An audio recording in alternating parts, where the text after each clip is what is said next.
बिस्मिल्लाहिर्रहमानिर्रहीम। स्टार्ट करते हैं कैटसन चैप्टर 15 की पार्ट 5 की वीडियो को। इस पार्ट में हम लोग तीन तरह के डाययूरेटिक को डिस्कस करेंगे, potassium spirit diuretic, osmotic diuretics और SGLT2 एंटागोनिस्ट को। सबसे पहले देखते हैं पोटेशियम स्पिरिट डाययूरेटिक को। ये कॉर्टिकल कलेक्टिंग ट्यूब्यूल पे काम करते हैं। बेसिकली आपको याद होगा जो कलेक्टिंग ट्यूब्यूल थी उसको हमने दो पार्ट्स में डिवाइड किया हुआ था, एक कॉर्टिकल कलेक्टिंग ट्यूब्यूल और फिर जो बहुत डीप जा रही होती है किडनी के मेडुला में जा रही होती है उसको हम कहते हैं मेडुलरी कलेक्टिंग ट्यूब्यूल। तो मेडुलरी कलेक्टिंग ट्यूब्यूल में बेसिकली ADH का रोल होता है, वहां पे वाटर की रिडक्शन हो रही होती है। मेडुलरी कलेक्टिंग ट्यूब्यूल पे कौन से डाययूरेटिक होते हैं वो हम पार्ट 6 की वीडियो में पढ़ेंगे। ये वाले होते हैं ADH एंटागोनिस्ट एगोनिस्ट वगैरह होते हैं, ठीक है। और कॉर्टिकल कलेक्टिंग ट्यूब्यूल पे कौन ऐड कर रहा होता है हमारे पास, पोटेशियम स्पिरिट डाययूरेटिक। अब सबसे पहले कॉर्टिकल कलेक्टिंग ट्यूब्यूल की थोड़ी सी हम फिजियोलॉजी को समझ लेते हैं। तो यहाँ पे जिस तरह से ये एक मैंने लुमेन ड्रॉ किया हुआ है, लुमेन के साइड पे जारी सी बात है यहाँ पे कुछ सेल्स होंगे और यहाँ पे फिर ब्लड है। तो लुमेन, सेल्स और ब्लड, इसी तरह से ये बना हुआ है लुमेन, सेल और ब्लड।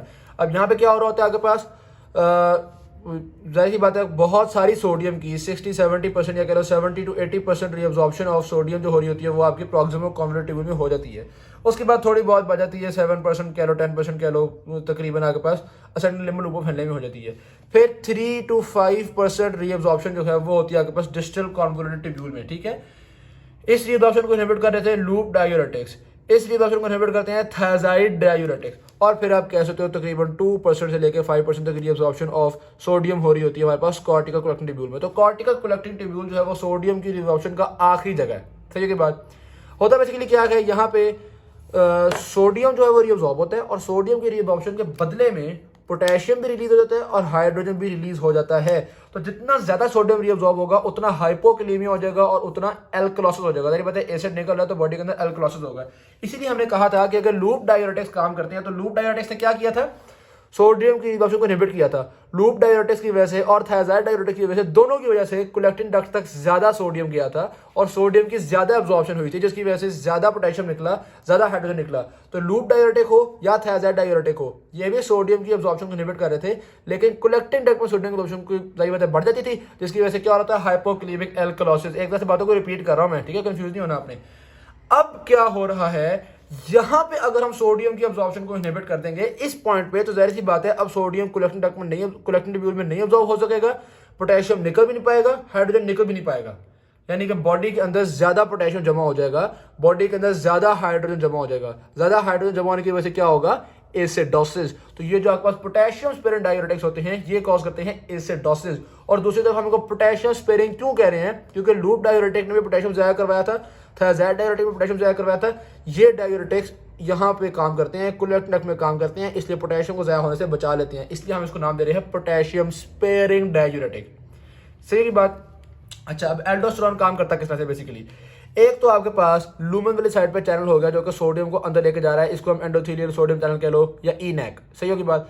और दूसरी तरफ इंजन है, आपको पता है सारे सेल्स के अंदर ही इंजन होता है जो कि सोडियम को रिअब्सॉर्ब करता है, पोटेशियम को लेके आता है, इसको हम सोडियम पोटेशियम ATPase पंप कहते हैं। एल्डोस्टेरोन किस तरह से काम कर रहा है, बेसिकली ये इंट्रासेलुलरली काम करने वाला होता है। तो ये सेल के अंदर जाता है, सेल के अंदर जाके R रिसेप्टर्स पे अटैच होता है और फिर जाता है ये न्यूक्लियस के पास। न्यूक्लियस से कहता है यार न्यूक्लियस मैंने ना सोडियम की रिडक्शन करवानी है, क्योंकि एल्डोस्टेरोन का काम है सोडियम की रिडक्शन करवाना, ठीक है।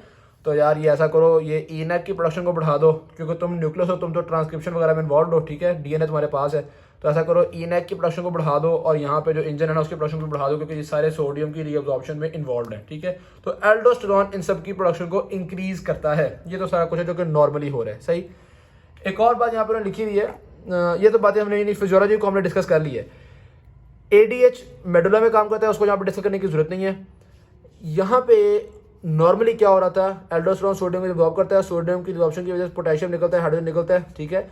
तो हाइड्रोजन के निकलने की वजह से यूरिन जो होता है वो एसिडिफाइड हो जाता है।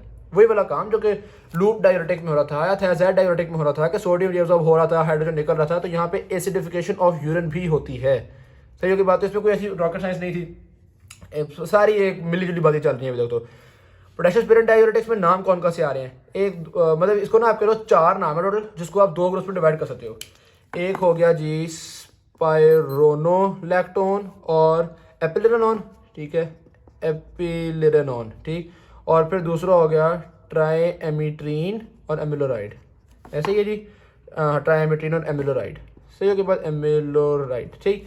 अब ये जो है ना स्पाइरोनोलैक्टोन और एपिलिरेनोन, ये इसको भी प्रोडक्शन को भी बहुत इनहिबिट करते हैं और इसकी प्रोडक्शन को भी बहुत इनहिबिट करते हैं, दोनों की प्रोडक्शन को इनहिबिट कर रहे हैं। जबकि जो ये दोनों हैं ट्राइएमिट्रीन और एमिलोराइड, ये मेनली सिर्फ इनैक की प्रोडक्शन को इनहिबिट करते हैं, ठीक है। तो स्पाइरोनोलेक्टोन एपिलेरोनॉन बेजोडेट्रिन में ज़्यादा काम कर रहे हैं और ये जो है वो इस पर ज़्यादा काम कर रहा है, लेकिन इफेक्ट बिल्कुल सेम है। कोलेक्टिव ट्यूब्यूल में सोडियम की रीअब्जॉर्प्शन को इनहिबिट कर रहे हैं, या कह लो एल्डोस्टेरोन के इफेक्ट को इनहिबिट कर रहे हैं, जिसकी वजह से पोटेशियम की एक्सक्रीशन, हाइड्रोजन की एक्सक्रीशन को इनहिबिट कर रहे हैं। तो बिल्कुल सिमिलर इफेक्ट्स हैं इनके।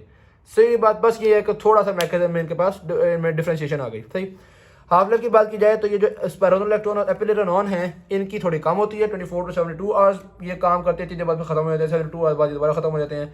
और जो एमिलोराइड ट्राइएमिट्रीन है, सॉरी इनकी थोड़ी ज़्यादा थी स्पाइरोनोलेक्टोन वगैरह की, क्योंकि 24 आवर्स to 72 आवर्स है, जबकि ये जो है ट्राइएमिट्रीन एपिलेरोनॉन ये 12 आवर्स to 24 आवर्स काम करते हैं। तो रट्टे वाली बातें इसमें कोई समझाने वाली चीज़ है ही नहीं। ओवरऑल मेटाबॉलिक एसिडोसिस हो गया, कैसे होता है ये बात मैंने आपको बता दिया। तो इफेक्ट्स हम लोग पहले डिस्कस कर चुके हैं। क्लिनिकल यूजेस की बात की जाए तो एक तो बात ये है कि जो थायाजाइड डायूरेटिक्स थे और ये लूप डायूरेटिक्स थे, ये सारे क्या कर रहे थे, ज़्यादा सोडियम को कोलेक्टिंग ट्यूब्यूल में भेजते थे। कोलेक्टिंग ट्यूब्यूल में सोडियम रीअब्जॉर्ब होता था, रिपीट कर रहा हूँ दोबारा मैं सारी बात, ठीक है। सोडियम रीअब्जॉर्ब होता था, हाइड्रोजन निकलता था, पोटेशियम निकलता था, जिसकी वजह से हाइपोकैलेमिया होता था, एल्कलोसिस होता था। और ये ऑपोजिट काम कर रहा है, ये कोलेक्टिव डक्ट में सोडियम की रिजॉर्प्शन को इनहिबिट कर देता है, ठीक है। तो इसी वजह से अगर बहुत ज़्यादा लूप डायूरेटिक और थायाजाइड डायूरेटिक दिए हुए हैं, उसकी वजह से बॉडी के अंदर एल्कलोसिस हो रहा है, तो हम थोड़ा सा ये भी दे देते हैं, पोटेशियम क्लोराइड देते हैं, जिसकी वजह से काम ठीक हो जाता है। वो जो मसला बन रहा था वो मसला ठीक हो गया। एक तो ये मसला हल हो गया। दूसरा, अगर किसी के अंदर एल्डोस्टेरोनिज्म हुआ है हार्ट फेलियर की वजह से या किसी ट्यूमर की वजह से एल्डोस्टेरोन बहुत ज़्यादा रिलीज हो रहा है, तो भी हमें डायरेक्ट दे सकते हैं, ताकि एल्डोस्टेरोन के काम को इनहिबिट किया जा सके, एल्डोस्टेरोन के इफेक्ट को रोका जा सके। गुड होगी बात। ये दो आपके पास क्लिनिकल यूजेस आ गए इसके, बहुत ज़्यादा इंपॉर्टेंट इसके, मतलब ठीक है मुनासिब से इंपॉर्टेंट क्लिनिकल यूजेस इसके। हाइपरटेंशन में वैसे यूज़ करते हैं, यहाँ पर लिखा हुआ नहीं है इसको। ऑलराइट जी, फिर आ जाओ जी इसके टॉक्सिसिटी पे। एक तो जाहिर सी बात है, जब पोटेशियम को बॉडी में जमा किया जाएगा तो हाइपरकैलेमिया हो जाएगा। दूसरा क्या हो रहा है, हाइड्रोजन को भी जमा किया जा रहा है, एसिडोसिस हो जाएगा। ये तो इतनी मुश्किल बातें नहीं थी।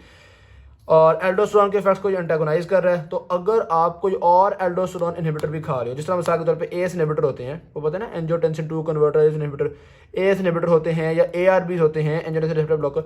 कोई और एल्डोस्टेरोन का इनहिबिटर भी खा रहे हो और साथ ये भी खा लो, तो यार एल्डोस्टेरोन का फंक्शन तो बिल्कुल ही खराब हो जाएगा ना। तो इसलिए वो तो प्रोग्राम तो बढ़ गया हो जाएगा। तो इसलिए ये आपने ऐसा नहीं करना, मतलब ये कॉन्ट्राइंडिकेटेड है, या कह लो कि बड़ा सोच समझ के इन दोनों को कंबाइन करना है, ये टॉक्सिसिटी इनकी हो सकती है। ऑलराइट, उसके अलावा एंडोक्राइन ऑल्ट्रेशंस भी होती हैं। ये स्पाइरोनोलेक्टोन जो होता है खासतौर पे, ये गायनेकोमैस्टिया कॉज करवा सकता है। एंटी एंड्रोजेनिक टेस्टोस्टेरोन को कम करने में रोल प्ले करता है ये।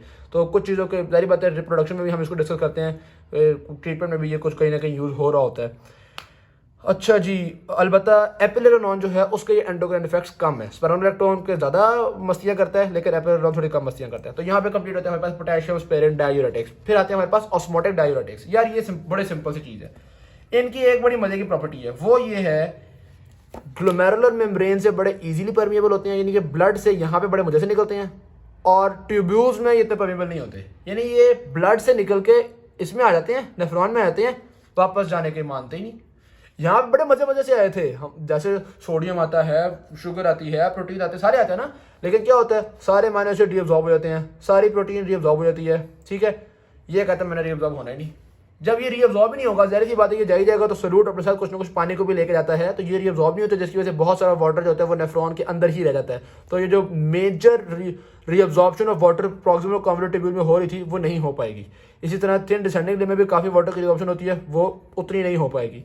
कोलेक्टिव ट्यूब्यूल में जो वाटर की रीअब्जॉर्प्शन होती है वो उतनी नहीं हो पाएगी। तो बेसिकली सोल्यूट बढ़ जाता है हमारे पास इधर। तो ये इसका मैकेनिज्म है। इसमें सरे फरे हमारे पास मैनिटोल एक ऑस्मोटिक डायूरेटिक है। उसके अलावा और भी ऑस्मोटिक डायूरेटिक हैं, जैसे कि ग्लिसरीन हो गया, एजोसोर्बाइड हो गया, ये भी है, लेकिन मेनली मैनिटोल को हम as an osmotic diuretic use कर रहे होते हैं। अच्छा, अब एक और बात भी है, ये जब आप एक बस ठीक है, ऑस्मोटिक इफेक्ट्स हो गए, इसने यूरिन के वॉल्यूम को बढ़ा दिया, कहाँ कहाँ पे काम कर रही है बताई हो गई, ये यूरिन के वॉल्यूम को बढ़ा दिया। अब जब इतना ज़्यादा वॉल्यूम ऑफ यूरिन हो जाएगा, इसका मतलब है कि यहाँ पे पानी तेज तेज गुजरेगा, क्योंकि पानी बहुत ज़्यादा है ना, तो इसलिए वो ज़रा प्रेशर से गुजरेगा। तो सोडियम को बेचारे को रिअब्जॉर्ब होने का टाइम ही कम मिलेगा। पहले तो था ना, थोड़ा सा पानी था, स्लो स्लो चलता था, आहिस्ता आहिस्ता बहता था, सोडियम मजे मजे से रिअब्जॉर्ब हो जाता था। अब इतना सारा पानी है, क्योंकि मैनिटोल आ गया है, मैनिटोल से पानी को लिया जा रहा है, वो तेज तेज गुजरा सारा यूरिन, तो सोडियम बेचारा जल्दी की वजह से कम रिअब्जॉर्ब हो पाता है। सही बात। तो ज़्यादा तो ये वाटर को वेस्ट करवा रहा है, लेकिन कुछ ना कुछ सोडियम की वेस्टेज को भी इंक्रीज कर देता है, सोडियम की एक्सक्रीशन को भी इंक्रीज कर देता है, लेकिन ज़्यादा वाटर ही निकल रहा है। सही की बात, ये बात समझ में आ गई।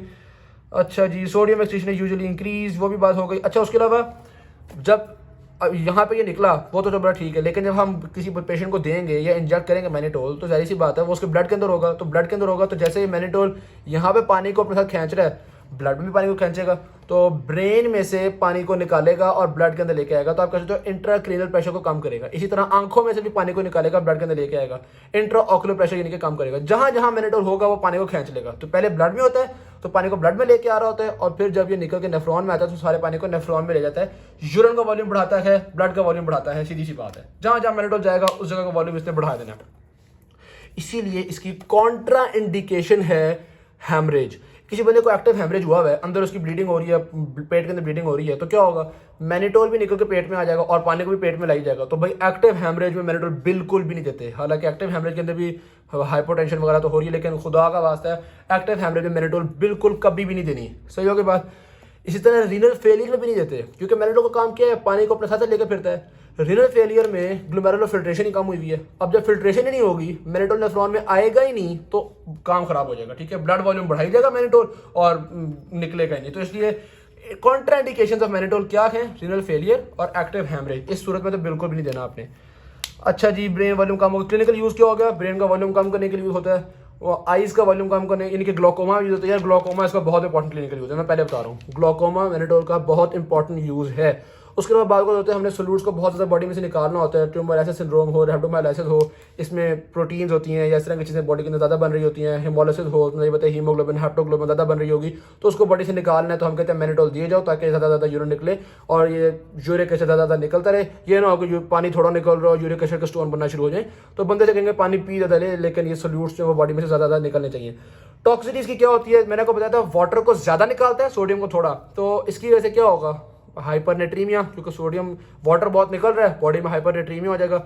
लेकिन कुछ देर के लिए हाइपोनेट्रीमिया भी होता है। क्यों जी, जब मैनिटोल आया ब्लड के अंदर, तो ब्लड के अंदर सोल्यूट बढ़ गया, उसने क्या किया, इर्द गिर्द से सेल से वाटर को खींच के ब्लड में ले आया। जब सेल से वाटर ब्लड के अंदर आ जाएगा तो ब्लड, जाहिर सी बात है, वाटर बढ़ गया ब्लड के अंदर, हाइपोनेट्रीमिया हो गया।